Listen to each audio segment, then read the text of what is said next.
అందరికీ నమస్తే. Welcome back to rainbow home cooking. ఈరోజు చూపించే స్పెషల్ రెసిపీ, ఇంకా హెల్తీ అండ్ టేస్టీ రెసిపీ కరివేపాకు పొడి. చాలా టేస్టీగా సింపుల్గా ఎలా తయారు చేసుకోవాలో చేసి చూపిస్తాను. కరివేపాకు పొడి నేను 2-3 రకాలుగా అయితే చేస్తాను. ఇప్పుడైతే మీకు ఒక ప్రాసెస్లో చేసి చూపిస్తాను. టేస్ట్ అయితే చాలా బాగుంటుంది, ఇంకా చాలా ఈజీ రెసిపీ కూడా.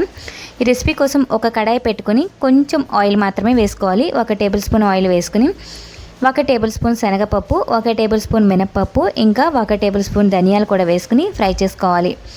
ఇవి కొంచెం ఫ్రై అయిన తర్వాత 1 టీ స్పూన్ జీలకర్ర కూడా వేసుకుని ఫ్రై చేసుకోవాలి. ఇంకా దీనిలో 8 వరకు ఎండుమిర్చిని వేసుకోవాలి. కారాన్ని బట్టి మీరు చూసుకుని వేసుకోండి.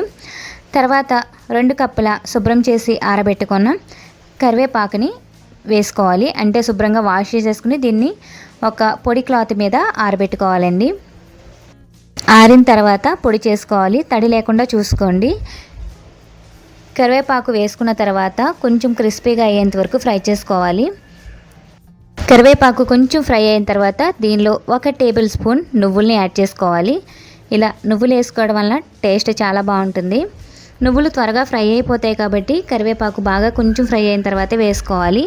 ఇంకా నువ్వుల్ని కరివేపాకుని కొంచెం కరివేపాకు క్రిస్పీగా అయ్యేంత వరకు కూడా ఫ్రై చేసుకుంటూ ఉండాలి. స్టవ్ ఆఫ్ చేసేసుకున్న తర్వాత చల్లారిన తర్వాత మిక్సీ జార్లో వేసేసుకోవాలి. ఇంకా కొంచెం చింతపండుని యాడ్ చేసుకోవాలి. ఎంతో కాదండి, 1/2 టీ స్పూన్ వేసుకోండి. తర్వాత కొంచెం సాల్ట్ని కూడా వేసుకుని మిక్సీ పట్టేసుకోవాలి. ఈ విధంగా మిక్సీ పట్టేసుకున్న తర్వాత ఈ పౌడర్ అంతా ఒకసారి ఒక ప్లేట్లోకి తీసేసుకోవాలి. తర్వాత అదే మిక్సీ జార్లో ఒక 8 నుంచి 10 వరకు వెల్లుల్లి వేసుకుని ఒకసారి గ్రైండ్ చేసుకోవాలి. మరీ మెత్తగా అవసరం లేదు. ఒకసారి వెల్లుల్లి అంతా ఈ ప్లేట్లో వేసుకుని ఒకసారి గరిటెతో కలిపేసుకోవాలి. ఇలా బాగా కలవదండి. ఒకసారి పౌడర్ అంతా మిక్సీ జార్లో వేసేసుకుని ఒకసారి మిక్సీ పట్టుకుంటే మొత్తం అంతా బాగా కలిసిపోతుంది. రెండింటినీ కలిపి ఒకసారి మిక్సీ పట్టేసుకోవాలి. ఇలా మిక్సీ పట్టుకుంటే పౌడర్ రెడీ అయిపోయినట్టే. ఇది చాలా రోజుల వరకు నిల్వ ఉంటుందండి. బయట కూడా నిల్వ ఉంటుంది, లేదా మన ఫ్రిడ్జ్లో పెట్టుకుంటే ఇంకా ఎక్కువ డేస్ ఉంటుంది.